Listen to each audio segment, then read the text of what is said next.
I have just received an excellent bit of news that we are ready for our next run. This is Silent Hill 4 The Room, run by HandsomeStrife. HandsomeStrife, take it away.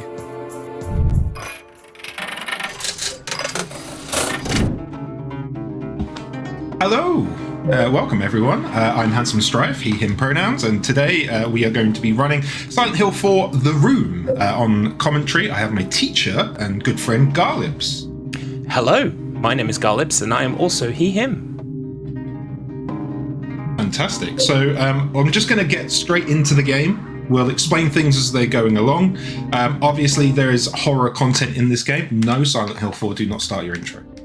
Very rude. I was going to say, are we going to remark on the fact it's Friday the 13th and the very first day of Speedromizer opens with a psychological horror game, Mario Golf for Game Boy? Yeah, that was pretty psychologically horrifying.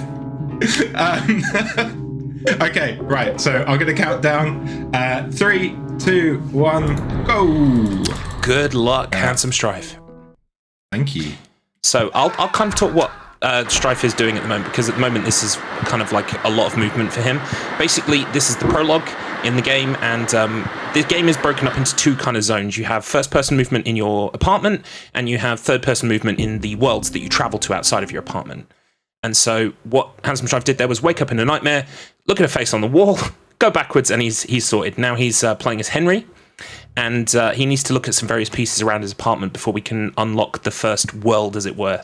In Silent Hill 4, you travel from your apartment to these worlds through a hole in the wall, which is a little bit disconcerting, but Henry's surprisingly used to it by the end of the game, I would say. HandsomeStrife needs to look through his front door. See our future wife. Get some chocolate milk. You're going to remark on Henry now. I really want to hear what you think about Henry. So, what do you mean? I don't know what you mean. Henry's a lovely man. You mean James? Oh, right. Yes, of course. So yes. I'm not going to explain the joke. The protagonists, both Henry and James at the same time. Don't ask us why. This is something that HandsomeStrife has used to cope with learning this game, and we're just going to let him use it because we don't want to throw him off.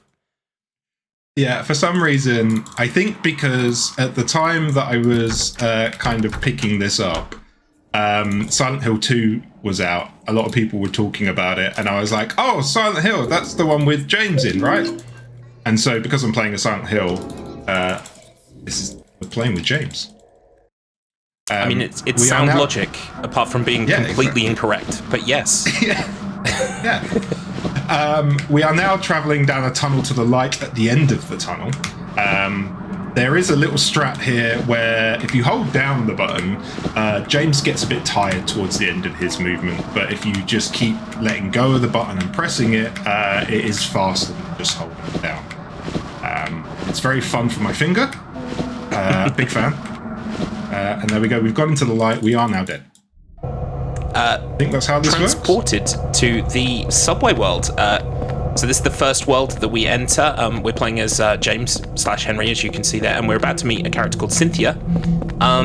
She thinks we're inside her dream. So that's kind of awkward, but I'm sure everything's going to be fine. And our trip to the subway will end in, happiness today. Yeah. I mean, she is one of the best characters in the game. For reasons that will become apparent. Why does that keep happening? So the things that HandsomeStrife has had to battle with when it comes to this game. I've got a lot of love for this game because I grew up with it. I grew up with the Silent Hill series. I'm a big fan. And Strife had never touched really a Silent Hill before, ever, except maybe, I think you said the demo that came with Metal Gear Solid, maybe? For the first game? Yeah, I played the Metal Gear Solid demo. What are we doing here? I've forgotten what I'm doing. You are checking the thing that's moved. Checking the thing that's moved. Thank you. The cabinet. No worries. So this is actually a very good point. There are a lot of things to remember in this run, and for someone who's played that game before and has a kind of existing knowledge of where everything is, I would say it's a lot easier to run. Because Strife has had to learn everything from scratch, I think he's doing an amazing job because there is so many fiddly little bits, namely the camera, which we were talking about a minute ago. The previous Silent Hill games used tank controls, which everyone's probably familiar with from like Resident Evil and stuff like that. It's a survival horror staple. Silent Hill 4 was the first game to not have tank controls, but it still has fixed camera angles. So every so often you could be pressing a direction and then the camera angle changes and Henry/James will just run off in a completely different direction because you're expecting him to go one way and he doesn't. There's kind of like a very small grace period between each screen like transition where you'll carry on going in the direction you were going, but then you need to change the direction that you're walking for that screen. And so what happens is you've got a game of maybe 100 screens where you've got to remember where the camera is and what it's going to do at any given time. What button as I go into this screen, what direction am I supposed to be holding? Am I supposed to be holding a direction? Because sometimes you have to wait for the screen to load before you hold a direction, because otherwise Henry just decides, what, you want to go down? Nah, left's good for me. And then he'll go, oh wait, no, sorry, you do actually want to go down? Okay, no, we'll fix that for you. Don't worry about it.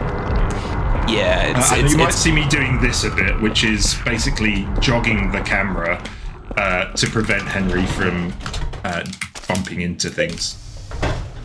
I mean, for those who know their lore when it comes to Silent Hill 4, James/Henry is, well, the common misconception, or rather headcanon, is that he's a stoner. Because everything he ever sees in his life is a surprise to him, but a very slow, measured surprise of what the hell? So, anytime he looks like he's walking the wrong way, or something like it, just adds to that headcanon, to be honest with you. He's just very confused. You can see there, that's a particular door that I do hold up as I go through, because Henry is pointed in the right direction to go out of a door. However, if I hold up on the previous screen, he goes in a completely different direction. Yeah, I would say, and I think it's the case with most of these survival horror games that have got kind of fixed or I should say maybe static cameras, because this camera is moving. It's just it's a designated viewpoint that you can't control, more or less. Like you can wiggle rails. it. Yeah, it's on rails. That's a good way of describing it. So a lot of these runs is kind of knowing what the next screen looks like and what you need to be pressing as it appears, basically. And that's how you get efficient at things. And, also Silent Hill, it's a horrible, decrepit place full of weird geometry and creatures and things. And so there's a lot of things that you can get very easily stuck on. This game is kind of famous for especially banisters and rails that guide you downstairs. Basically, you can get very stuck on those very easily, and just adds to the comedy of the scene. This dog has hated me. Yeah, this is a zoomy boy. He likes to zoom. Oh, there we go. But he did give me a boost at one point in practice. He can do that. Here we go. Right, so here is the first big section of the run. It's called Wallmen.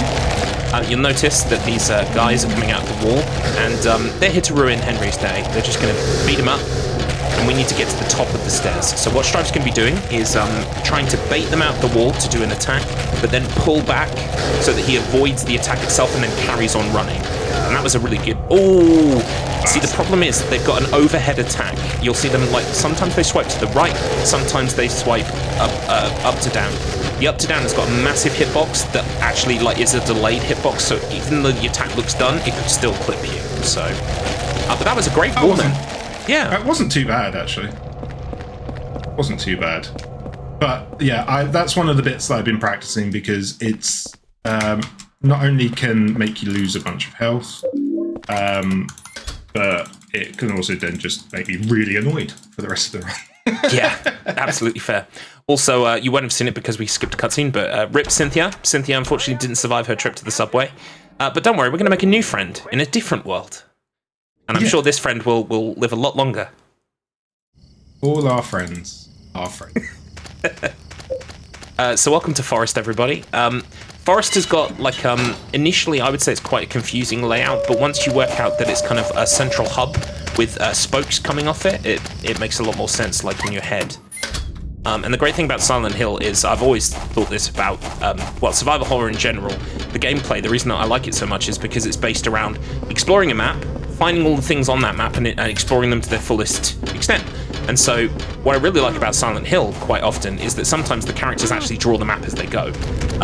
Unfortunately, Strife won't be looking at the map pretty much ever during this run, but believe me, as he enters a room, Henry will draw it on the map, and any kind of things that you should really look at will be drawn on the map as well. It's very, very cool, very nice. Do you want to, I suppose, while we're running through Forest, explain what is happening here and what? Yeah, well, I will try my best. As a fan of this series for 20 years, a lot of it is still up for debate, but that's kind of what I like about Silent Hill. You can have your own separate theories that kind of match up the disparate information that the game throws at you. But the gist of it is, our name is Henry. We woke up in our apartment, which is room 302 in, now I'm testing my lore. I want to say like Hillside Vale Apartments, but no, it might be Wood. Can't remember. Don't ask me. We woke up and our front door has been completely chained shut from the inside, and we can't leave. There's a sign on the door that actually says, "Don't go out, Walter," signed by Walter. So Henry is a bit confused by this. The same level of confused as looking at his shoes or opening the fridge. But a hole then magically appears in his apartment, and he finds that going through these holes, he meets people and sees events that are happening. And this is all the work of that Walter person. Walter Sullivan, he is a serial killer. He has killed at least 10, 11, 12 people, and then he killed himself. But since then, more murders have started happening. And so, of course, it plays into this whole idea of Silent Hill has a kind of a connected underworld or other world that the characters kind of blip in and out of, and this world does not adhere to our rules. It's a metaphysical, paranormal horror place. And so Henry's kind of make a friend. Oh yes. So what HandsomeStrife's just done is to trade some chocolate milk that he took out of the fridge at the start. Eagle-eyed viewers will have seen for a shovel. And if you stand here and watch, it is, but it's for Jasper, not for you, because if you stand here and watch, Jasper will never finish that bottle of milk. So it's really big. I interrupted you because of chocolate milk. Yeah, no, that's absolutely fine. So yeah, the gist is we are witnessing the events of Walter trying to carry out and continue his murders because he's trying to, there's no way of putting a shine on it. He thinks that the room that you live in is his mother. That's basically the gist. And he wants to, how do I say this without breaking he wants to get back into the room, okay? Yeah. So that's what he would love that more than anything else. So we have to stop him because it just so happens that our neighbours and also ourselves are on that list of people to kill. So we've got something to say about that. And what Strife is doing here is, this game has got some traps in it, which I think are very nasty on beginners, although HandsomeStrife worked this out immediately on his casual playthrough and made me very angry. What we've done is we've picked up a key. Now, that key, if you try to take it back through the forest, it basically creates an infinite loop of rooms. And the only way to get that key to where you need to in the forest is to go through your hole, put it in your box for a while, come back, go back there in the forest, and then go into a hole closer and take the key back out from your house. So it's kind of a way of getting around this weird curse that's befitted this particular screen. And quite a lot of the puzzles in the game are like that. It's usually bring stuff to a place, and sometimes that stuff needs to go to your house first, or you need to go to your house to pick up something that's kind of been slipped under your door. The devs are very... I love this game, but yeah, the devs, it's clear some of these things are designed to waste your time and extend the playthrough. I do like the way that you have to pause to be like, I love this game. Just remind myself, I love this game. Despite its flaws. It is the black sheep of the original 4 games, because after this, it moved to Western development and things changed in general, but this was at least developed in Japan by a Konami team. So there's still some debate as to who was part of Team Silent. But yeah, so I think it's got a lot going for it, but it is probably most people's least favourite of the original 4. So far, it's my favourite. So far, Yeah, I've managed to use Speedromizer to trick you into playing it. Now I just need to engineer 3 other scenarios. It's fine. We can figure out 3 other scenarios. Yeah. This is the other annoying thing about this game. That I'm... sorry, man on fire. Anytime that you want to do an action, the default response.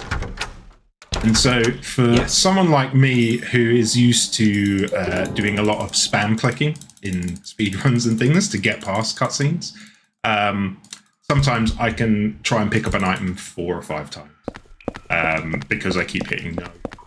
Yeah, I mean, from a casual playthrough perspective, I can see how useful it would be. Maybe you don't want to go through the whole, you accidentally clicked on it, and so no being the default is kind of a good thing. But when you're a speedrunner, yeah, it's a little mental thing you have to train yourself to do every single time. So we're in the water prison, which is the 3rd world in this game. We just met a guy called Andrew. We walked past him. He's definitely going to make it to the end of this section. Yeah, I mean, like Jasper and Cynthia, sadly. But, you know, Andrew's a new guy. Maybe Andrew will live. Yeah, I've got a good feeling about the name Andrew. Fantastic. It feels like a person who would live. I've got a very bad feeling about the words water prison. Yeah. That's fair. That might counteract my good feeling. It may tip the balance, yeah, unfortunately. So what Strife is doing, this whole prison is cylindrical. It's kind of like, it's meant to be one of those big water containers that you see, like, out in the distance. And we are kind of going up it. It's got a spiral staircase around the outside, and it's also got lots of ladders. And the interior is kind of circular. So what we're going to be doing here is one of the game's first notoriously funny puzzles. Oh, yep, there you go. What Strife's doing is he's turning the valve on that will let the water run. And what we need to do is we need to rotate the floors of the prison so that we can get to where we need to go. Because each floor has got cells, prison cells that need to rotate so that we can jump down a chute. And notoriously casually, makes sense. It's perfect. It makes perfect sense. I don't know why you're struggling. It's perfect. It makes. And then we see a hole. So Henry's just like, "Oh, I'll jump in." Yeah, why not? I mean, at this point, what's a 15th, 16th hole at this point? Yeah, that's true. He's already been climbing. It's just like Mario Golf. Don't have to put any effort in. So Strife's now coming into contact with the puzzle. He's going to be going for some swag strats. So what's happening here is when he rotates the prison the amount of times he needs to, there's kind of a cancellation of a cutscene you can do. He didn't get it there, but if it goes straight to the pause menu, you'll know that he got swag. So he's failed 1 of 6. He got 2 of 6. Nice. Missed another failed one. 3 of 6. His current hit rate is usually 50%. So yeah. Well, so the only 2 that really matter, I mean, they all matter because it's a cutscene. It affects the real time of the game, which we'll talk about in a minute. But these ones here, these ones play extra cutscenes, the ones at the top. So ideally you want to get both of those done. So I only got 1, but at least I got to show it. You got 1, yeah. I usually don't even get that, so fair play. It basically is that you have to, as you're hitting, or just after you hit the button, you need to also press escape in order to access the pause menu. I never get hit there. It's fun. Pretty much a frame perfect trick as well, so the timing for it is quite tricky. Yeah. So this game is run with in-game time. Yes. So we don't rely on real time, and there are certain moments in the game that the time is paused, such as when you're in the pause menu. So this is one of those games that if you really wanted to and really needed the toilet, you can just pause the game, go for a toilet, come sit back. Your time is. But there are then certain strats when doing things that if you can pause the menu, you can actually save time. We'll be seeing one of those in the hospital. I won't be doing it because it's, you're going to be getting really good times. Yeah, this is to save frames in a world record run, basically. But yeah, it even pauses on screens like this and on whenever you've got a text box up that says yes, no. as well as cutscenes. So even the little bits of No, cutscenes not you're seeing. cutscenes. Does it? Oh, this is the first one. Silent Hill 1, 2, 3 have IGTs, and they all pause on cutscenes. This is the first one that doesn't pause on cutscenes. Yeah, so there are a couple of cutscenes that do pause, and then there are some that don't. Basically, any cutscene that you can skip, it doesn't. So what the first bit with where we're looking out the window at Cynthia, you can't skip the first half of that. Skip the second half, but as soon as she turns around to look at you, that's when the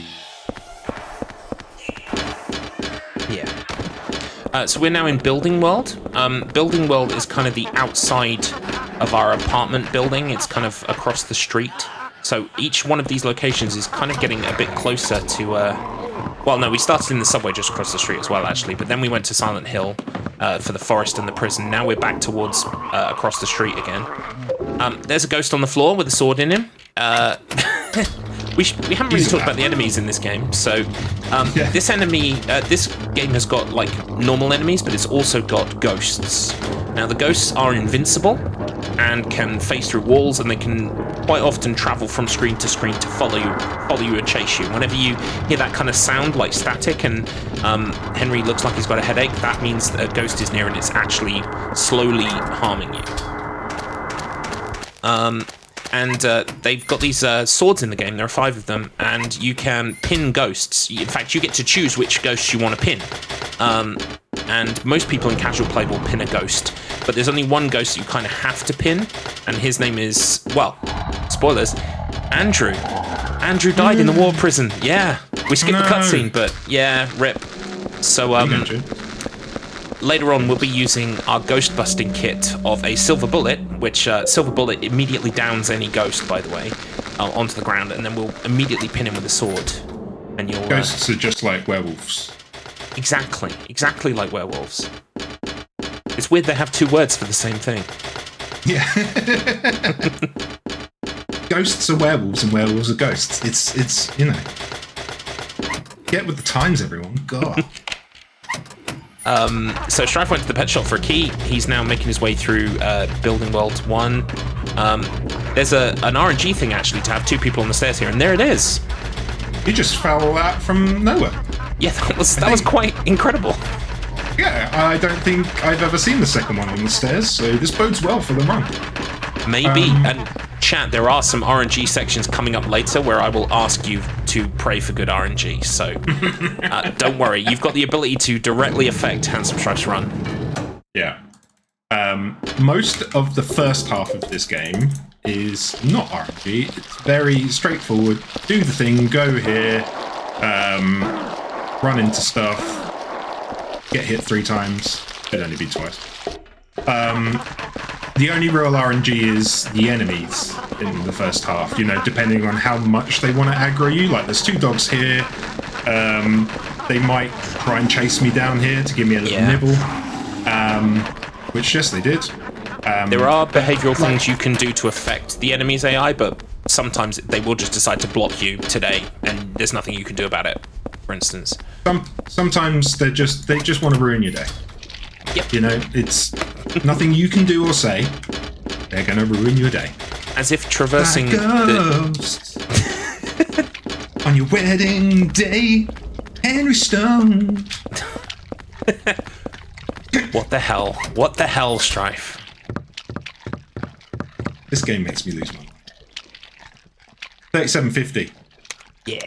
Thankfully, these codes are all the same every time, which is super cool. Strife's also going to try for a trick here. If you use a non-usable item at the precise point, you can run during this cutscene, but unfortunately didn't get it. It's also a frame-perfect trick. Yeah, I was just short, I think. Also, the camera angle remains as it was the entire time, so you're running blind as well up the stairs, which can be quite infuriating. Sometimes you'll get it, and then you can just hear yourself against the wall. You're like, oh, yeah, no. I've got it once in practice. I think in my actual PB run, I got it. Yeah. And I didn't get up the stairs. But this is a good time if there are any announcements or anything to be like read out. This would be a great time for that because we're just running up some stairs. Yeah, this section's super long. Brilliant, thank you very much. There are no donations or anything to read out currently, but just a reminder, if you do want to donate, !donate in the chat. You can find the donation link just there, as well as going to speedromizer.live/donate. And you can find all the various incentives, polls, and things like that you can donate towards. One that is maybe of particular interest to some people is selecting the character in Sega Sonic the Hedgehog. Always fun when you can select a character. Currently winning out is Ray the Flying Squirrel. I have no idea who that is, but apparently it's part of Sonic lore. So if you would like to see Ray the Flying Squirrel, it's a deep cut. Continue. Excellent. I love deep cuts. If you'd like to see Ray the Flying Squirrel on your screen, continue to donate towards that. But there's also Mighty the Armadillo and Sonic himself, who has £0 or dollars donated towards him. So Sonic, unfortunately, getting left out. But if you'd like to see Sonic instead, maybe consider donating towards that. Brilliant. Thank you. We were joking just before the stream started, actually, while we were in the tech setup, that everyone hates Sonic. Guess it's true. Yeah. I'll always go to bat for the blue blur. Don't worry about that disappearing shark. Yeah. There's nothing to worry about. He's fine. Don't worry about it. Or this homeless man on the stairs. So that was Walter that we just ran past. The serial killer that we mentioned earlier. This is our apartment building, actually, but we still can't go inside our actual apartment from the outside. It's locked, and also there's a weird ghost child knocking on the front door. So what we are going to do is we've managed to find the keys to the superintendent's room, and he's got a set of keys that open every apartment in the building. So what we're going to do is we're going to use this to explore the area. Now, casually, you'd have a great time exploring every single apartment, finding everything that you need. There are a bunch of pieces of paper that you can slot under your door to post to yourself so that you can read it when you go back to your apartment. But we only need one piece. Now, what HandsomeStrife's going to do is something that's been playing off since the very start of the run, by the way. We haven't actually equipped a weapon, and the reason we haven't done that is because in this room, once the pupper lets you in, we do something called leech magic. So you see these leeches on the floor. Automatically, Henry will stamp them, and that takes up time because you want to be able to access this fridge to get this piece of paper. But because of a quirk of the game coding, if you've never equipped a weapon and you hold weapon ready, you basically are able to walk through them without that activating, without having to stomp them all. And we call this leech magic, and there are 2 instances in the run of leech magic. It's very useful. What's that dog's problem? Well, yeah, see, surprisingly, in a world where the walls are made of meat, he is still hungry. Whoa. Meat. The dogs. Coming this fall. Blood-soaked apartment near you. Look at some of that. Yep. This is the state of the US Postal Service. We have to post our own post to ourselves. Yeah. Right, and then time to go through a hole again. The game is just silent holes, really. Yeah, I mean, I've also called it Stairs Hill before as well because of the amount of staircases you need to go up and down. Henry's getting his cardio in. Yeah, he's a strong boy. Oh, I've looked at the shoes. Oh, we looked at the shoes. It's classic. Oh, and we're probably looking at the wrong bit of paper. Yeah. That's okay. Mom, you can why see won't you wake up? There's a lot of stuff wedged under the door because during the process of the game casually, you would have read these as you saw them, but we were just trying for that one specific one, which makes a key spawn in our bedroom. This key is the key to Eileen's room. Eileen, of course, is our neighbor, and we looked at her through a hole previously, but we didn't see that because HandsomeStrife skipped it. But yeah, she's been existing over there. We know that she is potentially the next one to be murdered. She's the one on Walter's list, so we're kind of trying to get there in time so that we can stop it from happening. Hey, Garlops. Yeah. Knock, knock. Who's there? I've said it too early. Here we go. So, who? Eileen always screams there, and it's great fun for a runner to inject their own humor in there. It's great because every run that I've seen, everyone does, a little different joke or something. I've just used the same joke every single time because I just couldn't think of anything. Well, we're now going to pick up a strange bit of paper and go into this room and put the strange bit of paper on a wall. Yeah, to me it's always looked like a Yu-Gi-Oh card.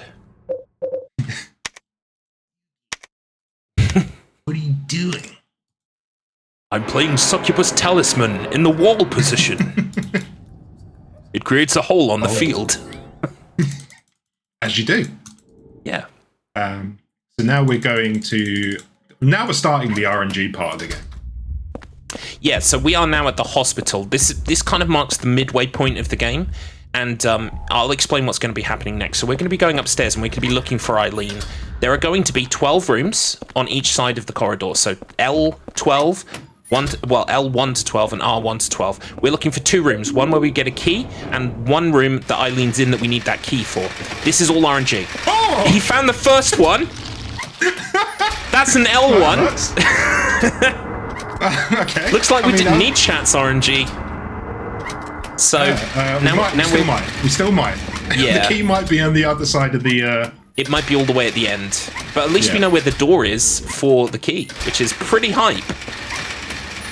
Very low down. So what people call that is an L1 R1, and I've had one in my life, and it's very hype. Unfortunately, it does not look as if the second room is being as kind to us here.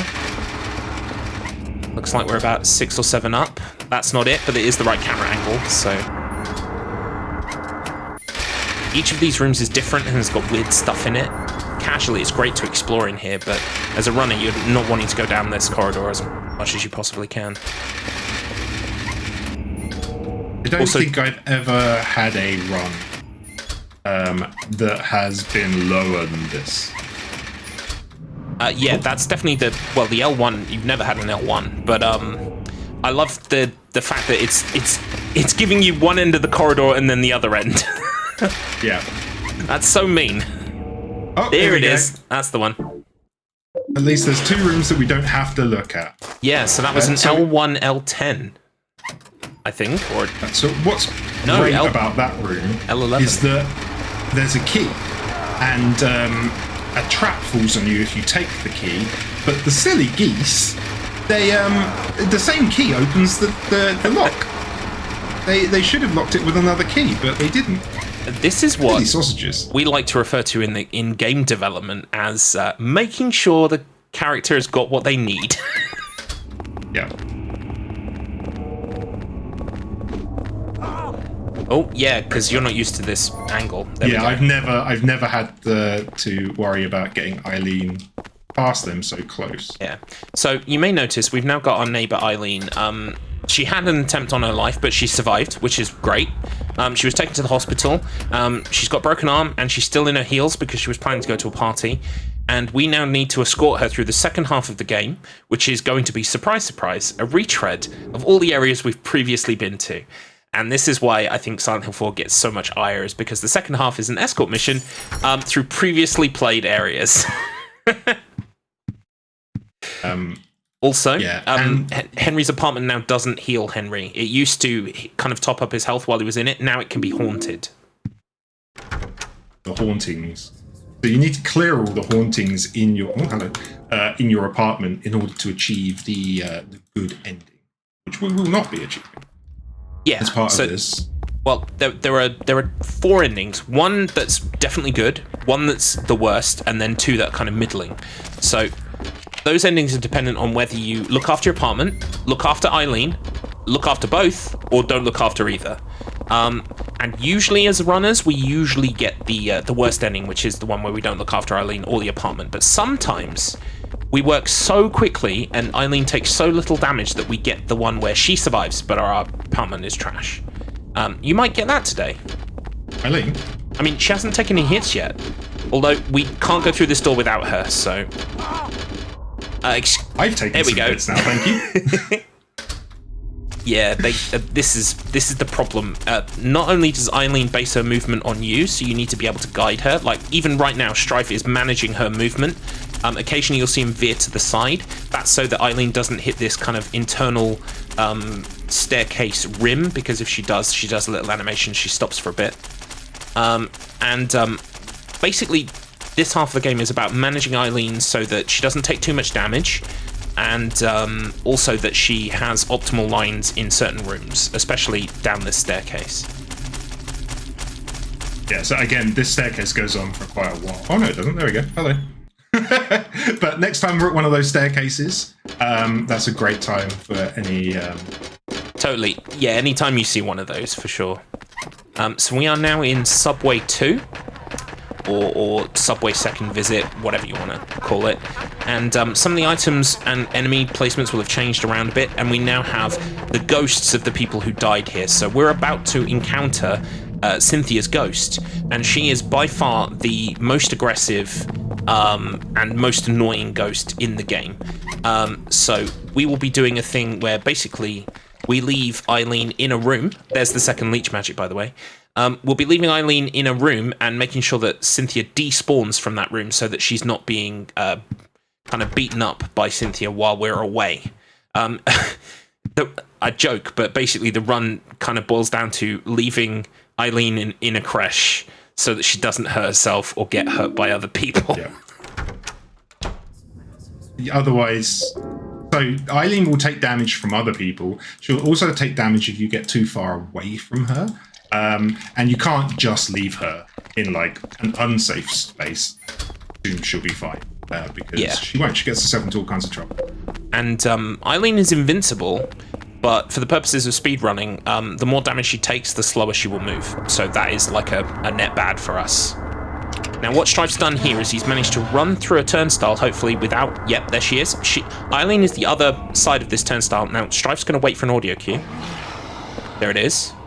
That means that Cynthia's despawned. So Eileen is now in a room where there are no enemies and hopefully shouldn't spawn any enemies in the meantime. So we can kind of leave her there with some confidence while we go about solving the puzzles in this world, which is bring thing to thing. Bring thing to thing, clean thing, not with your mouth. Yeah, I promise the previous Silent Hill games had some really quite cerebral puzzles, but this game's puzzles consist of bring thing to thing. Well, the thing is, here's what's worse, is that these are my level of puzzles. These are the puzzles that I can do. You put me in a Resident Evil or a Silent Hill 1, I'm like, okay, I got a gem. What do I do with that? This one, it's great because you won't see it, but if you examine the coin, it says, maybe I could wash this. You go, oh, okay, cool. Yeah, here's I'll the go solution. Wash it then. Yeah. Which is exactly what we're doing. We're going home to wash this filthy coin. I guess you could call that money laundering, but not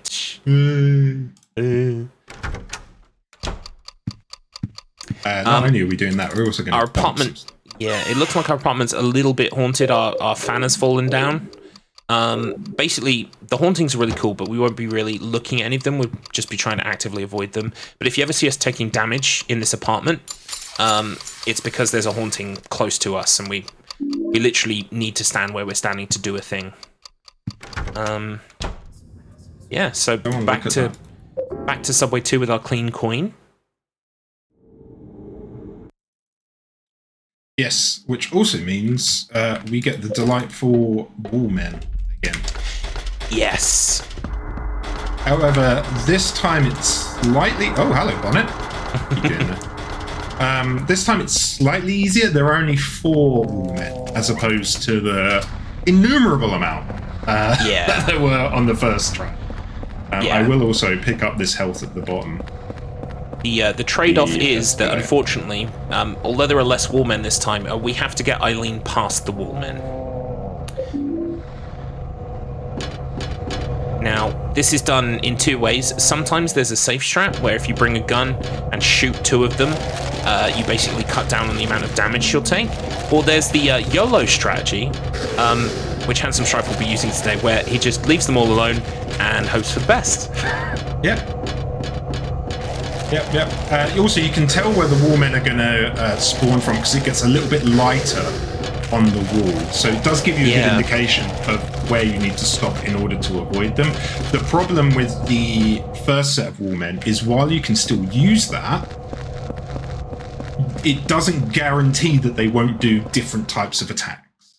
And being close together as well, they can sometimes just be very rude. Here is the... Also, a spoiler for 2 minutes, when you're running back down, it's a lot harder to see that patch on the wall before you hit it. Yep, that was fantastic. So what you did there was you just kept Eileen in that room, basically, if Eileen gets too close to you when you're going through a doorway, she'll just follow you. She'll follow you through. So like a puppy. Yeah. So we kind of want to maintain a distance away from her so that she doesn't follow us through. Although now we're going to be picking her up because we're ready to leave Subway World, basically. Well, we're almost ready. We're about to get an item with this key here that gives us the means to escape this world. We also picked up Cynthia's travel pass that basically allows free movement between all of these turnstiles, which makes things a lot easier. Now we're checking for Eileen. There she is. I wasn't the right one. Is still alive. Me too. He's not. Who's Joseph, dear viewer? You're just going to have to play the game to find out, because we're skipping everything. We have a train handle. Why do we need a train handle? Don't worry about it. Yeah, fine. It is important, though, trust me. You do not want to forget it. Yeah, you don't want to forget it. I've done that before on a run. Oh, boy. All right, here we go. YOLO time! So this is the last Warmen section. Strife is just going to be hoping to kind of like not get hit by these guys. But obviously, the more you run forwards, the less chance you have to react once the thing appears. They are in the same place every time. That was a good dodge. You might hear Eileen getting beaten up by them, though. Although she's keeping a good pace. She's doing all right. Yeah, she's fine. Gotta have faith. You never know where this one. Here? No. It's a bit, yeah, it's a bit further down. Oh, there we go. There it is. Oh, lovely. That was a good dodge. I mean, as well. only getting hit once in this section is pretty good for me. Yeah. Come on, Ali, this way. Right, now we're about to go down a train, a very thin train with a very big ghost in the middle of it, so hopefully this goes well. She can block you quite often. Oh, she is doing a bit of a block. She's got you in her hair. That's all right, though. You're gonna get out. Cynthia, stop it. Yes, please, Cynthia, please. Look, we know you're on stream. We know you want to show off. Eileen just stands there and watches. Yeah. But the most frustrating thing is she just kind of like, she'll keep blocking it. It might be an idea to lead her out to the platform. I'm glad I healed at least. Yeah. It might be an idea to head out to the platform and try and coax her out of the train. I've had this happen to me before, by the way. I did a Silent Hill 4 race with 2 other people as part of the clock tower. Oh, there we go. Nice.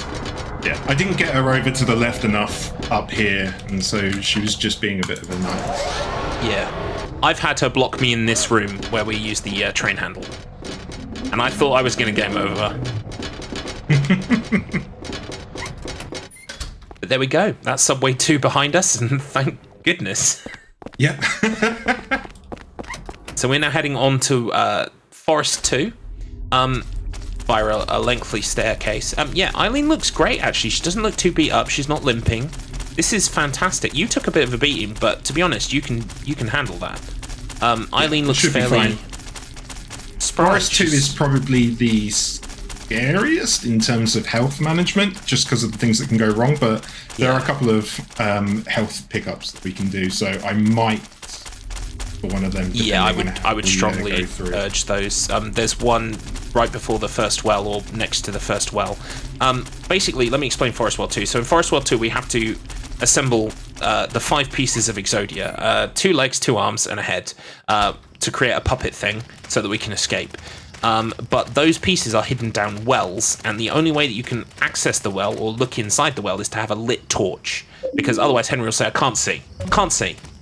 So the kind of thing here is that you need to have your torch lit, and it does run out. I think it's like basically 2 room transitions and it will run out. So our run is structured in such a way that we're always going to be with a lit torch when we're going past the well that we want to pick an item out of, basically. But if you're playing casually, there's a kind of a trick you can discover. In your apartment, you've got a gasoline can, and you can dip it in there, and then it lasts twice as long, which is cool. Yeah, you can see it kind of fizzling out. I did not discover that. You did not, but you didn't need it, because you're a pro. Exactly. Right, time to ditch Eileen. Yes. Stay here, Eileen. Please just stay the fuck there. Oh boy.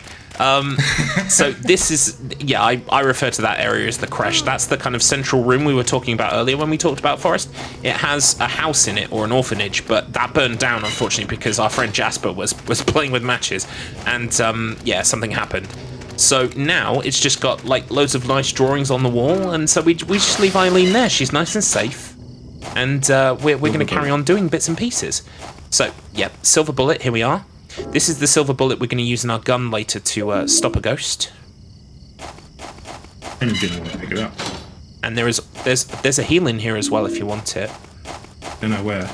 It's up the stairs on the left from the hole as you look at it. No, I'm not going to get it. We're going to play it fast and loose, baby. Okay. So this stresses Garlips out. I've been a friend of HandsomeStrife for at least 2 years now. He's a magnificent man, okay? But when it comes to speed runs, he scares me, quite frankly. And I'm struggling for a synonym for foolhardy. Brave. HandsomeStrife is very brave. Yeah. And you just hope for the best, and 90% of the time, or 10% of the time, it works every time. You're fine. You know? Yeah. I mean, you can't argue with the cold hard facts presented in statistics. Exactly. The one thing I will say is there is a bit of a safety net with this game. Obviously, it wouldn't be good for your run if you were trying to for world record pace, for instance, but there is a continue feature that will usually spit you out in the game roughly, the last hole that you used or kind of like significant gameplay milestone. So you should be all right, even if something goes wrong. But there's also a couple of fairly decent health pickups. Where I was going. Yeah, there's one in here. Are we ignoring that one too? I see it. Okay. I see it. It's fine. Why would I need that? Viewers, the worst part about this is it's going to go absolutely fine for him. It's going to go absolutely fine. So the other night, Thursday, in fact, yesterday, I was doing runs of this game. I only managed to get one complete run. Hang on, torch. Yep, you almost. There you go. I only managed to get one complete run because all my other runs I died. In similar situations to what we are currently looking at. Oddly familiar. Yeah. We're feeling brave. It's Friday the 13th. I got punched by some wallmen, so I've got severe concussion, and think I'll be fine. Well, that monkey almost tried. He tried. But he knew. He knew he couldn't get me. He couldn't touch me. Yeah, I mean, who can argue with that? And I mean, it's great for the viewer as well, because there's the ever-present danger or peril that HandsomeStrife's about to completely lose the run. But it'll be fine. Like I said, frustratingly, it will go absolutely fine for him today. Speaking of the viewer, do you mind if I just come in with a couple of donations, if that's okay? Absolutely. Oh, yeah, absolutely fine. Perfect. So we have $25 from Tater, who says, got to show love during Silent Hill with my Strife and Garlips. Good luck, and don't forget the joke. We have $25 from Jonesy, who says, HandsomeStrife is a handsome man. Good luck to all the runners. And we also have $5 from Lindblom, who says, huge shout out to Garlips and Strife for being such a good duo. They've done a nice job for sorting all the junk. Thanks to them both for getting me involved in this event. Good luck to Saul later for Abe's Odyssey, and everyone else. Lovely, thank you so much. Thank you, guys. Very kind. Yes. May have got punched. You may have got punched, but you're okay because you've still got some health left. Yeah. It's going to be fine.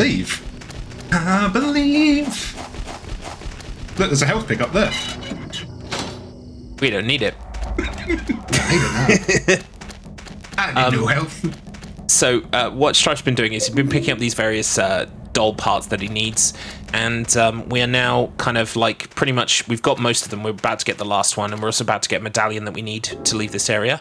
Oh, you show off. Just a little tease. I don't need it. I don't need it.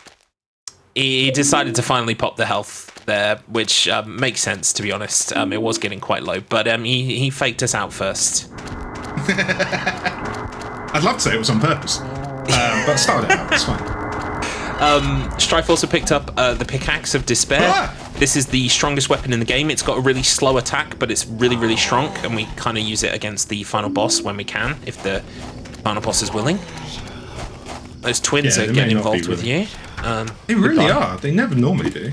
The enemies seem a bit feisty. I think you goaded them with all that, you know, dodging health. With all the bravado. Yeah. Anyway, here we go. We're assembling a doll. Once we do this... yeah. I don't know why the sound sounds like eating. Weird. Will I go down? Eileen likes to get stuck on this staircase. Down? Yeah, she really does. She's still moving quite fast, actually. This is really good. You might save her at the end, I think. Not like this. Eileen. Eileen, come on down the stairs, please. I find sometimes running into that candlestick on the right makes her do it, but yeah, there you go. So, another staircase, because this is Silent Hill 4, the stairs. The stairs, the hole.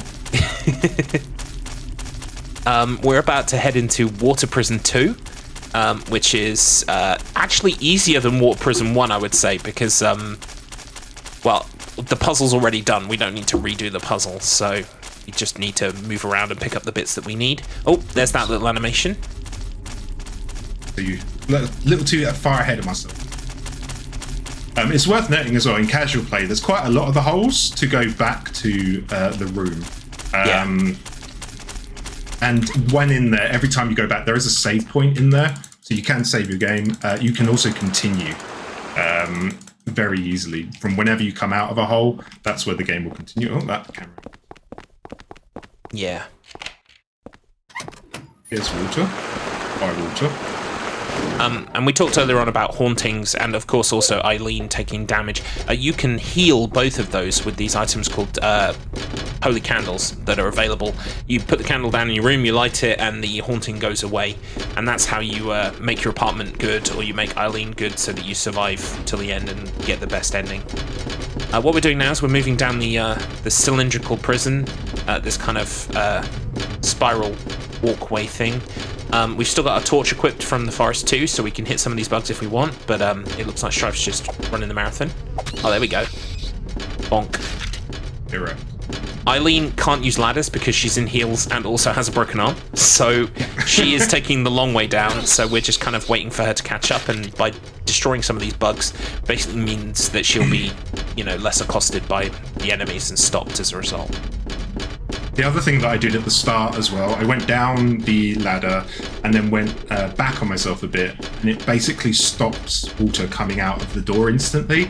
If you leave the door visible, water will come out. And water's just, you know, he's having a casual stroll, and sometimes he likes to shoot the birds, but if he does catch up with you, he might, you know, want to have a little pop off at you, and that's not ideal. She's been pretty fast. Wow, okay. This is really good. So what we're doing now is a kind of a mini version of something we'll be doing later. It's called Eileen Skip. Basically what Strife has done is he ran into the corner, he gave Eileen a push, and then went through the door, and basically that push kind of slows Eileen down and means that she doesn't catch up to you, so that she follows you through the door. Now she's in her own little creche again, and we're going to leave her there while we go and do some other stuff. If you like holes, oh boy. Well, yeah, this game's got a few of them. Get ready for some hole diving. It's a hole. Jump in? Of course. Is my name Henry? No, it's James. Henry, James, Harry. That's what I said. Yeah. Yeah. Yeah, definitely. We're picking up a prisoner's shirt here. This is Andrew's shirt. He died in this room, so what we're doing is we're taking this shirt. Now, if you know, work out the very, very clever puzzle here where it says, this shirt has got some stuff on it, but we need to make it wet to see it. And then you go, oh yeah, I've got a bathtub full of blood back at my apartment. You basically do that, and that spawns Andrew as a ghost. Is Eileen? You're in the way. Right, back to the apartment. Now I need to get some things out of my chest. But the first thing we're going to do is go to the bathroom. put our shirt in the blood. Shows us that someone's been writing on it. Not heard of pen and paper. Then we're going to go to the chest where we're going to get out some things that we need. So we stashed everything away so we can get rid of that. We need our gun. We need some bullets. We also need...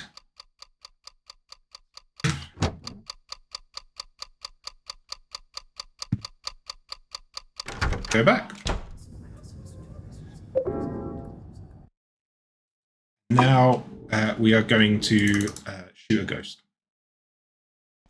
Silver bullet. Yeah, with our ghost busting kit.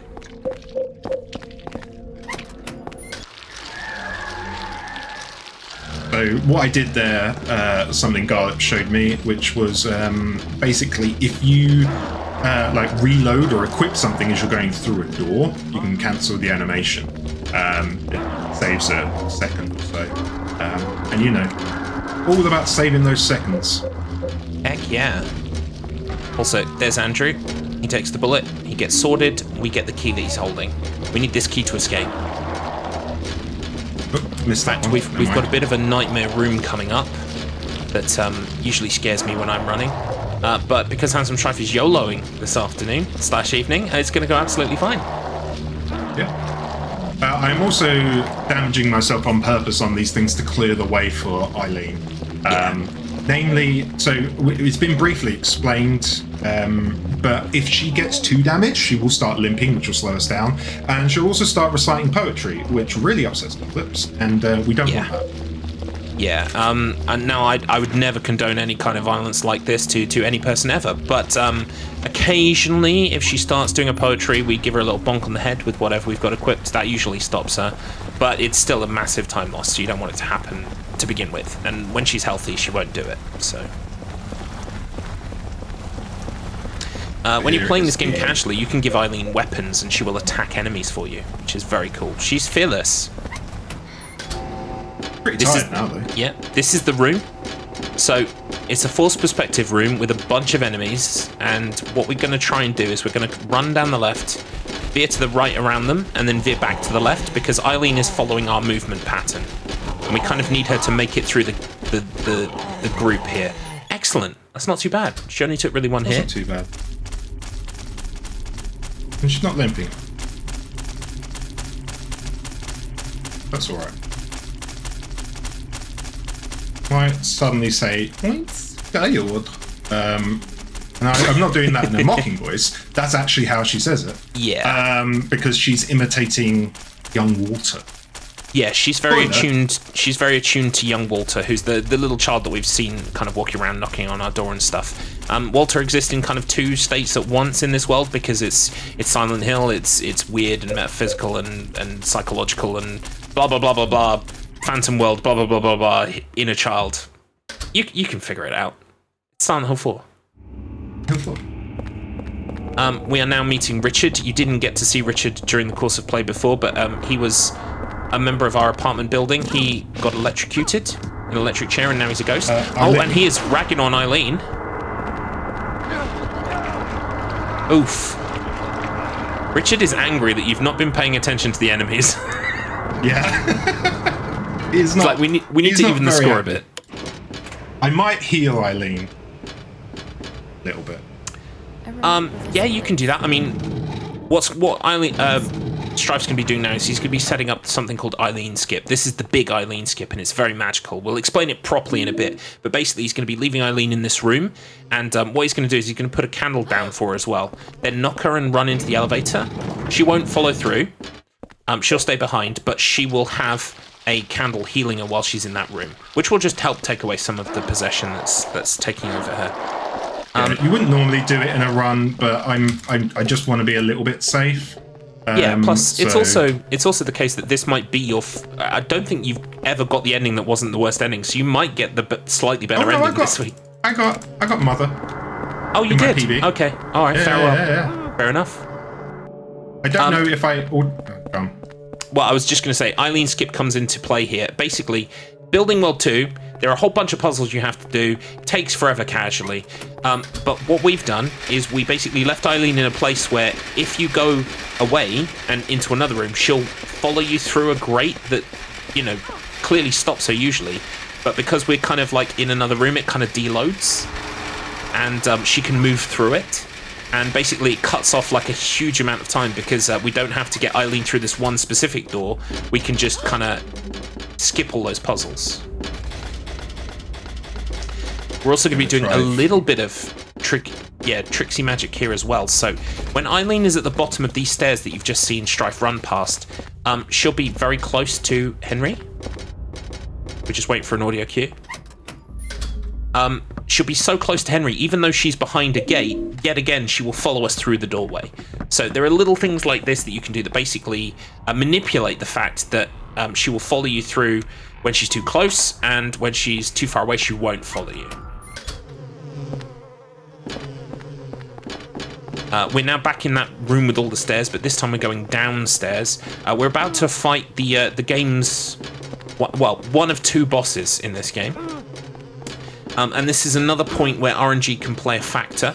We're going to be fighting a boss called the One Truth. The way the One Truth works is there are lots of him on the walls. He's a war man, after all. He's the king of war men, I would say.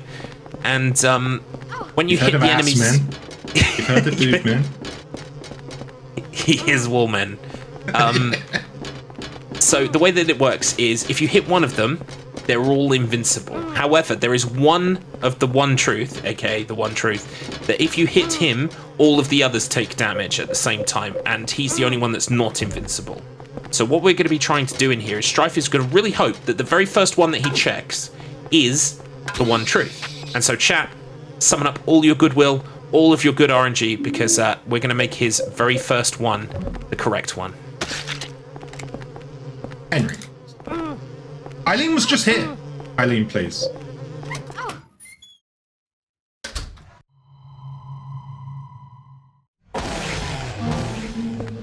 Can I aim down? No, Henry, this way, please. No. Oh! Ooh. Nice! It's like everything good happens to HandsomeStrife, and it's not fair. Tell that to tell that to the hospital. Yeah, all right, fair enough. But even the hospital wanted to give you like half of a good one. Yeah, that's anyway, true. That's true. That's how you want that battle to go.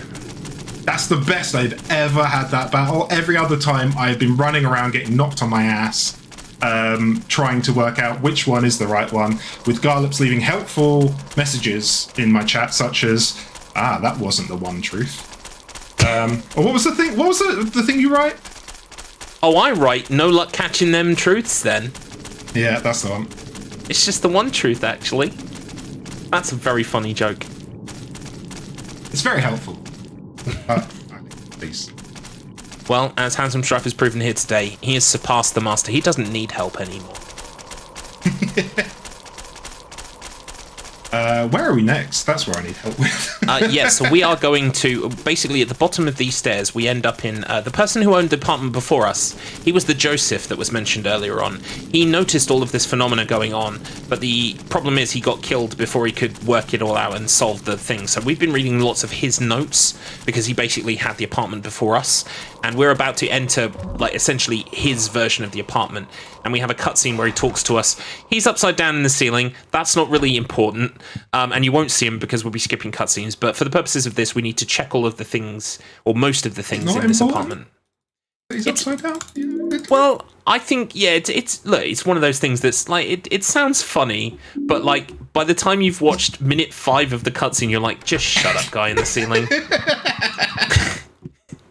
Clearly you've appeared in the ceiling to make this more interesting than it actually is. What did we say in my casual playthrough? It was very David Lynch-esque. Like, yeah, it's just a lot of static shots of them looking at him and him saying the same thing over and over again. For at least 1 minute, I think. Which is like me personally, that's my idea of cinema, because I love David Lynch and everything that he's ever made, including Twin Peaks. But definitely Silent Hill takes a lot of influence from Twin Peaks and Silent Hill, David Lynch in general, including the cinematography of a guy saying the same thing for 2 minutes. Yeah. Oh my god, it's not important, but there is so David Lynch, sadly, he passed this year, so R.I.P. big man. Thank you for everything you gave us. Twin Peaks season 3 was his kind of like, he came back 25 years later to do one more kind of season, and there's a shot in Twin Peaks season 3 of a guy sweeping a floor for 4 minutes, and it doesn't cut away. It's so good. Yes. But I got distracted. Let me describe what's happening right now. So we broke through a wall in our apartment and found out that Walter has actually sealed off an area of the apartment, and he killed himself inside. And he had our house keys. So what we're doing now is we're using our house keys to escape our front door. It just proves to show that, you know, the last place you look for your keys is where you'll find them. Turns out they were behind a wall on a dead guy. Yeah. Where'd you keep yours? Well, that is the last place I would look, see? Right, I see. Yeah, that's your problem. I would check all the dead guys this side of the wall, and then... Yeah, classic blunder. Oh, he found that funny. Oh, we have got chat coming in strong for the sweeping scene. Yes, it's a great scene. It really is. Oh, there's Cynthia again. So we are now in the apartments, second time. We don't have to worry about Eileen, thankfully, until we get to the bottom floor. And we can't use the staircase. They've all been kind of like shut off. So we have to go through the apartment rooms, through holes in the wall and things like this, so that we can get to the bottom and get to the superintendent's room. Superintendent, basically, what I kind of reveal the plot now. So Walter is right. He was born in room 302, but he was born to some parents who didn't want him and they left him there. And it's all very sad, but, you know, now, because he didn't have, like, a family growing up and he was in an orphanage where they indoctrinated kids into a cult. By the way, adult themes in this game. Sorry, spoilers. Basically, he's using, like, one of this cult's, like, magical rituals to try and bring himself back to his mother. And so when he was born there, the superintendent found the umbilical cord from the birth and kept it for some reason, because he's weird, to be honest. Who is he? Who is the superintendent? He is James Sunderland from Silent Hill 2's dad, Frank Sunderland. And he's also weird. Anyway, so we need the umbilical cord because you need the flesh of the mother to stop the conjuring that's happening here with this magical ritual.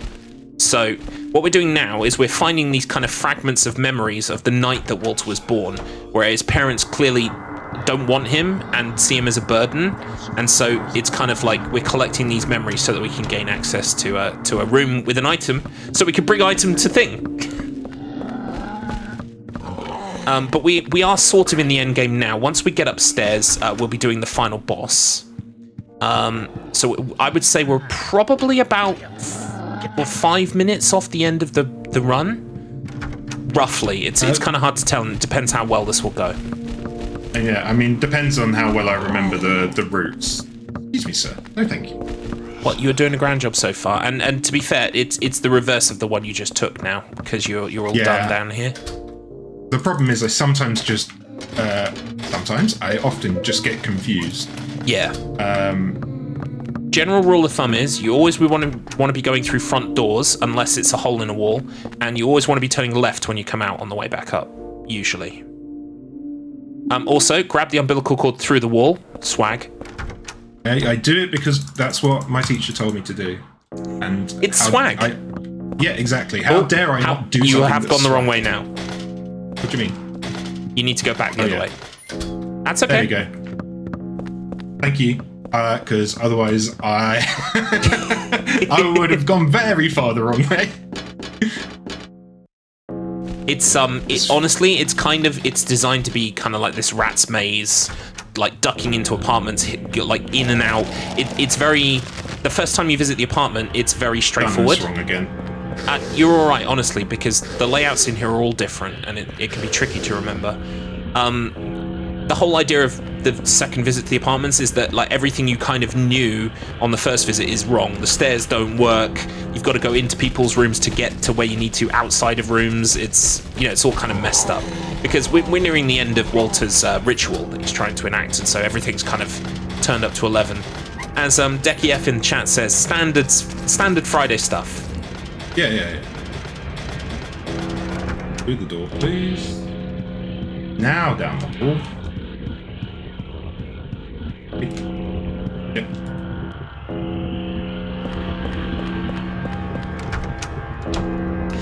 But what Strife's doing now is basically he's running upstairs back to his room, where we will take the umbilical cord and face off against Walter and the conjured kind of monster that he's brought forth into this world.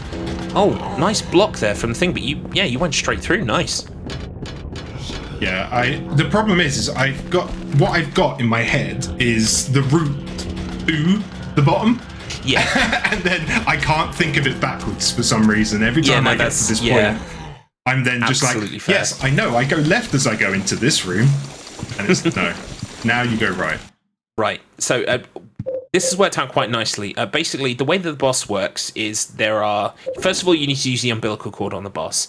Then you have 4 spears on one side and 4 spears on the other side, and you've got to put those 4 spears into the boss. Well, all 8 spears into the boss. So we've got at least 4 slots free, which is nice, because you want to enter this boss with at least 4 free so that you've got room for one side slots each time. Spears each time. Hi, Mummy. By the way, Walter is walking around this arena and he's invincible. You can't damage him until you've dealt with the big creature on the wall. So that's what we're going to do first. So I think this is explained in the notes and things that, you know, based on the ritual, this is the only way to stop her. Yeah, you need the flesh of the mother, and that's the only way that you can then damage Walter, and so the umbilical cord serves that purpose. And you've also got to stab it with these spears. Each one's got a name based on like a sin or something. It's all kind of like tied in together. Meanwhile, very Silent Hill. Eileen is also walking towards a pool of blood. She is now kind of sort of possessed, and so the only way to stop her walking in is to kill the boss before she gets there, and that's what we're trying to do. If she walks into the blood, we will hear like a screamy howl thing, kind of like a tiger. If we hear that, it means Eileen is sadly gone. But you know what? Whether she does or not, and she looks like she's going quite slowly. We might do this. If she doesn't, it's not the end of the world. We still get to complete the game. That's all that really matters. Paul has been very passive. He has, hasn't he? He's normally chasing me around. Don't worry, I'm sure he'll ruin that for you in a minute. Oh yeah, he's over there, which is weird placement. Yeah, he's gonna ruin my day now. The beautiful thing about this is if HandsomeStrife dies here and needs to continue, it will continue literally from just before entering this arena. So we'll be able to use that to our advantage if we need to, but it's not going to happen. There's the supersonic spin. He did a spin attack, which he's been practicing. Like, see, Walter likes Sonic. Ow. What Strife's doing here is he's trying to hit with single hits. That can be a good strategy, but when Walter's got his gun out like this, he'll interrupt your attack. You don't have any iframes on the attack itself, but if you charge a spin, when you let the spin go, you basically have iframes. Like that. Which is perfect. I think it only needs, like, maybe 3 spins. Nice. He's now got his little mocking. Oh, he's got, hello. Yeah, his stick out. Are we going to do it? Keeps cutting back to Eileen. We're going to do a Going to finish him off with a charge. I don't really have much of a choice. And there it is. That is time. That is time. Sorry, I didn't give a bit of a lead up to that because I didn't know how many hits it was going to take. But that is time on HandsomeStrife. Wonder what my time is. Is it sub-hour? Oh my god! Didn't you get that yesterday? very close. It might have been 43. I think my time yesterday was a 42 or 43. Yeah. So that would be So that's a PB. by 2 seconds. Fantastic. I'm pretty sure the only reason that has happened is because I had such a good fight with what's his face? The last One Truth. The One Truth. That's the one. Yeah. That really helped me because there were quite a few stumbling blocks along the way. I believe Garlips has got a 55, which is really cool. That's what I was aiming to try and get to. Or sub-hour is what I was aiming for. But it's close. Honestly, I think anything under 110 is great. And the fact that you are so close to I thought that might have been it. It's frustratingly close. Do you think you might try in your spare time after this? Or? I might give it a go. I mean, the run is. I don't mind the run, and it would be good to get a sub hour. I think it's kind of frustrating because there are so many things that need to line up. I think that's the only gripe I have against this run. The One Truth is a lottery, as is the hospital, and you can waste so much time in the hospital. If that was L1R1 in the hospital, for instance, you would be sub hour. Sorry, yeah. And then the fight at the end, you need to ideally get a good placement so that you can line up and execute the hits. So that fight probably went on for like 30 seconds too long, but I think you should be very happy with that. Yeah. Fantastic. And your RTA came in at 112.49. So I was very nice. That's okay. Yes. Okay. Phew. That was what I was worried about. We're good on that. Phew. I've been HandsomeStrife. I don't know if there's anything that needs announcing or anything needs talking. My commentator, Garlips, fabulous. You should go follow him. I'm going to say here that Garlips' birthday is in July, and he's doing a 24-hour jankathon, which is going to be. You are too kind, sir. Your birthday is also coming up at some undisclosed point between now and then, because I don't know when your birthday is. We have some time here, not only because you're under estimate, but also because the marathon is ahead. So I'm gonna do a couple of big shout outs, if that's okay. Big shout outs. First of all, I would love to mention that Strife and I co-founded a group called the Bad Run Club. You can go to badrun.club.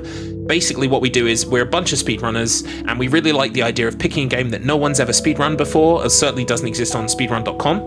And each month we randomly pick a game that we've kind of from a short list that we've created ourselves, and we all descend on that game on the first of the month. We find the speed tech, we find the routing, all of that stuff, and we get to share it all, and it's a collaborative process. And then at the end of the month, whoever's got the first place, the world record at that time, kind of wins for that month, and it kind of rolls on in that way. It's been really rewarding, and several people here today in the chat are from that group. If that interests you at all, just go to badrun.club. We would love to have you, and we've got a Discord and what have you. Yeah, feel free to get involved. Honestly, we've played some real garbage, but also some really rewarding, funny stuff. Some real gems. There's been a couple of gems. Yeah, absolutely. And we'd always like more people, so please feel free to check into that. We also have a group called The Wheel of Struggle that we're both sort of tangentially involved with. The Wheel of Struggle is like a book club for games. Basically, every season, a short list of games is created, and then the wheel is spun, and those games are selected, and there's a submission process, usually 2 weeks for each game, and there are a set of rules that you follow, and everyone gets a score. At the end, those scores add up into a leaderboard that doesn't matter, except it's everything. So if that interests you, please do also check into the Wheel of Struggle. Go to wheelofstruggle.com. Also, twitch.tv/Garlips, where you won't see me playing this game. You'll see me, I won't be playing Halo 3 anymore. That's good. But yeah, if you liked either of us, find us on twitch.tv. We both have our names in the thing. It's usually this kind of like silliness going on. Yeah. Thank you, organisers. Sorry, what? We still vamping? Well, They still need us talking? I've been told we can vamp as long as we like, so I'm probably going to wrap it up because even though I love the sound of my own voice, as you all know, I'm going to cut it short. But I will say, thank you so much, organisers, for having us. It's been great fun. Thank you as well for including Silent Hill 4 because that was a game that I was going to teach, and then the person that got spun it, for absolutely fine reasons, couldn't or didn't want to play it. So HandsomeStrife stepped into the breach. Thank you, HandsomeStrife. You're a true G, a true friend, and I appreciate you. Thank you. Thank you. And yeah, you're all right, I guess. Sweet. But yeah, I hope you guys, if you guys enjoyed this run, it looks a lot more complicated than it is. This is actually only my second completed run of the game. I didn't want to say anything while I was playing it because I didn't want people to go, well, that's obvious. But from that time, a few more hours and attempts in, it'd be very easy to drag down. And there are wonderful teaching resources. And if you do need anything, again, feel free to hit myself or Garlips up. I'm probably going to try again at this. Not immediately because I have Basil the Great Mouse Detective target list for this month's BRC. So I'm going to be looking at doing that. I stream Tuesdays and Thursdays mostly because other times I'm working on a side project. But yeah, I think that kind of is everything. Yeah. GG's on the run. Thank you for having us. Thank you. Yeah, thank you for having us.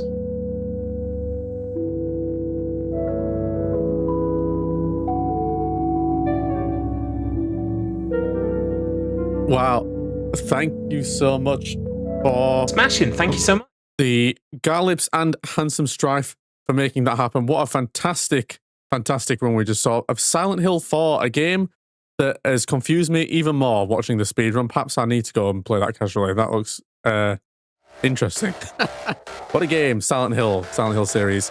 We will be up very shortly, hopefully, with our next run, which is going to be the murder of Sonic the Hedgehog. Anyone associate Sonic the Hedgehog and visual novels?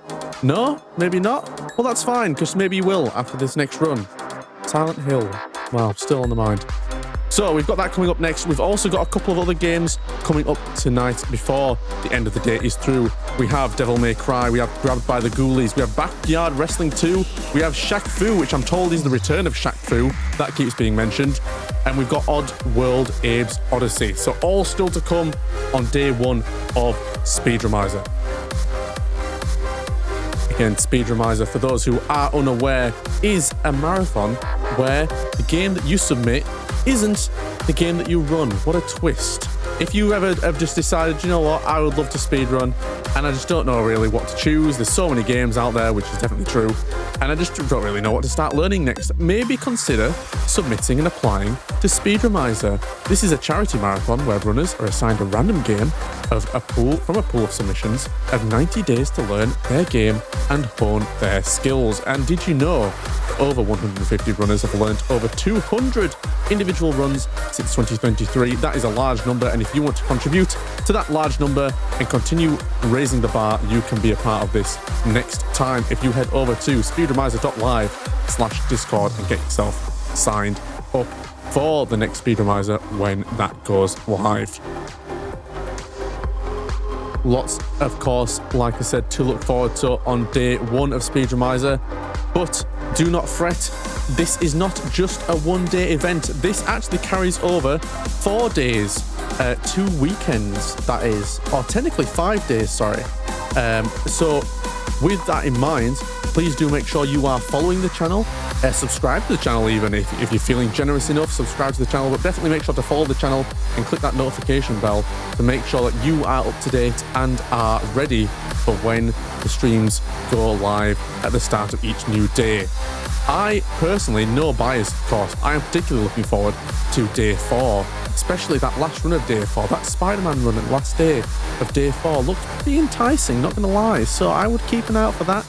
Day 4, very exciting. There's a couple of games actually on the Speedromizer list of runs that I am quite excited for. Rayman Raving Rabbids 2, I used to love that game when I was younger. I don't know if anyone has any favorites. Those of you who have seen the schedule, who have perused the schedule to see what's going on. Don't know if anyone's any Raving Rabbids fans. I used to love playing that game. Crazy game on the Wii. WarioWare. Oh my goodness, a WarioWare game. I can't even imagine. I've never really thought to even check what a speedrun of a WarioWare game would look like, but I bet that is wild. So that one I'm also looking forward to. That starts us off actually on day 3. What else have we got? A Metal Gear Solid 3 Snake Eater. Snake Eater, a game I only recently played the middle of like last year, I want to say.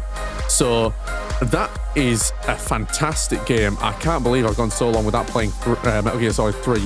2 was the only one I actually played when I was younger, and I absolutely loved 2. Easily one of my favorite games of all time. 3, for whatever reason, just completely, I don't know why I just never continued to play the series after 2, and never went back to play 1 even. It just completely dropped off my radar, I guess.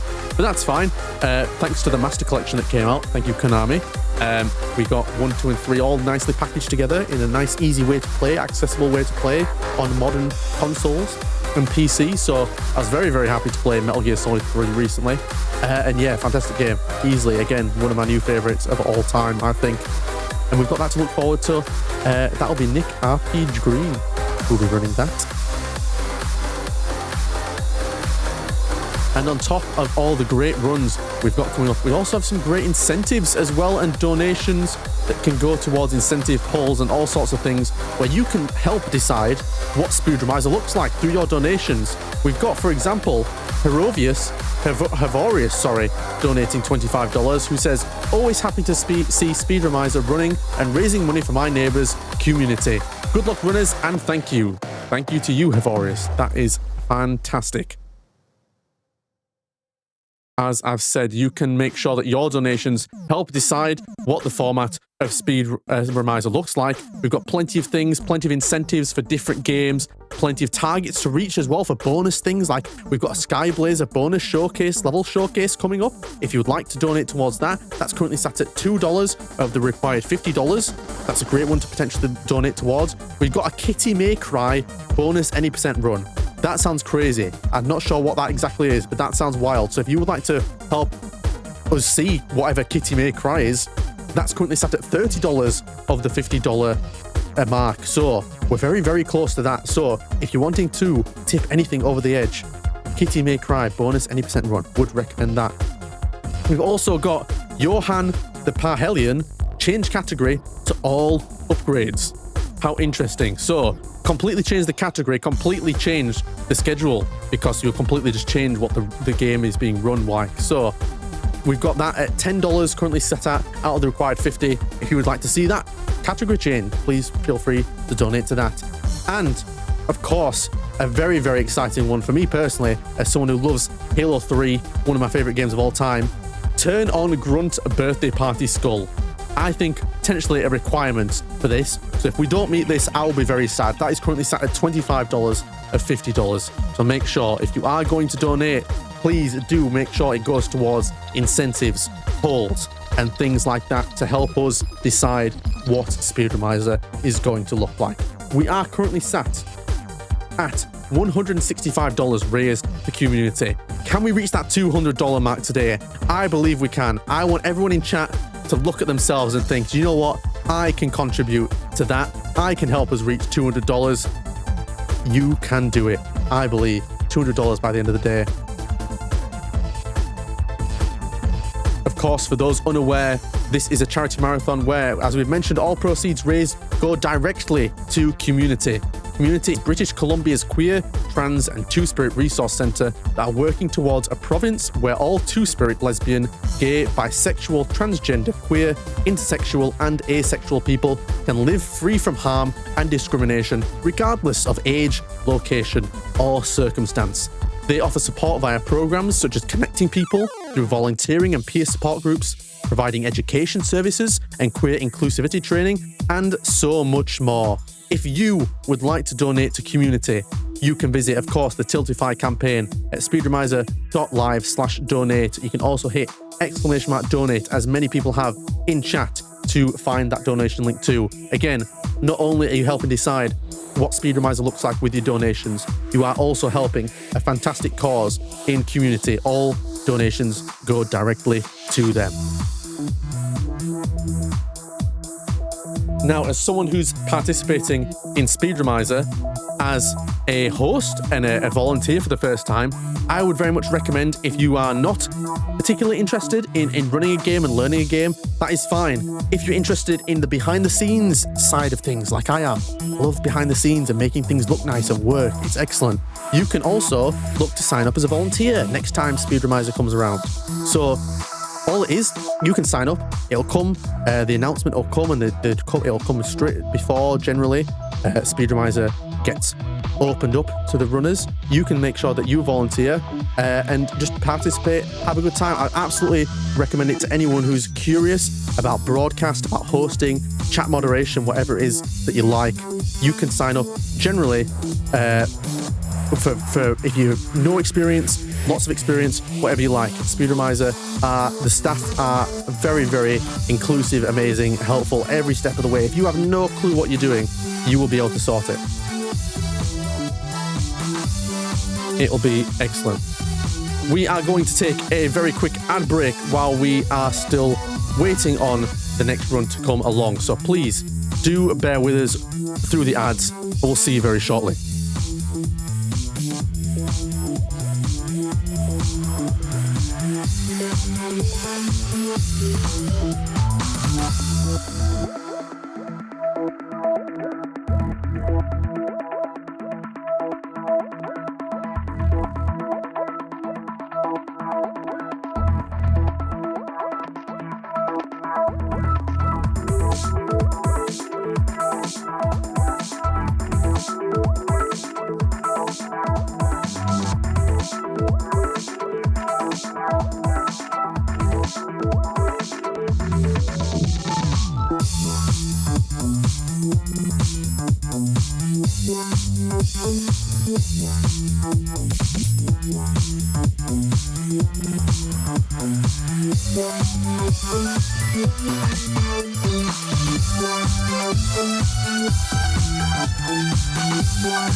Welcome back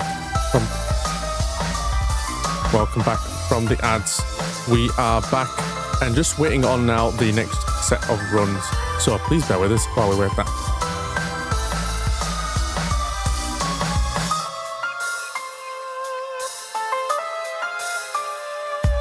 We're very excited to hopefully be getting underway with Murder of Sonic the Hedgehog very, very soon. But in the meantime, we have had an anonymous $10 donation that says, coming down, in all caps. So that is how I assume they want it read. Thank you so much, Anonymous, for the $10. We are very close to that $200 mark. I want to see if we can make that 200. This might be a big ask, guys and girls, and all those in between in chat. This might be a big ask. I think potentially we can get that 200 during this Sonic run. If you enjoy Sonic the Hedgehog, if you hate Sonic the Hedgehog, donate either way. Tell us your feelings. Tell us all about why you hate the Sonic, why you love Sonic, why you just kind of middling about Sonic, perhaps. Why you prefer Mario, even. Let us know through the donations.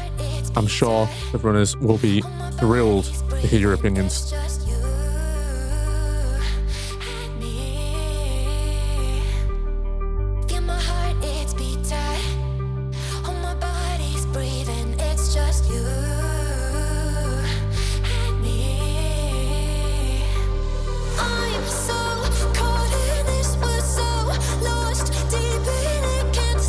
Sonic the Hedgehog. I'm trying to think. I think one of my first video games, actually, Sonic the Hedgehog 2. One of the very first video games. I played that, I think, at my grandparents' house. Very fond memories of Sonic. I'm a massive Sonic fan, I'd say, nowadays. I'd say I'm in the middling on Sonic camp. Sonic the Hedgehog 2, undeniably a fantastic game. I think that has to be said.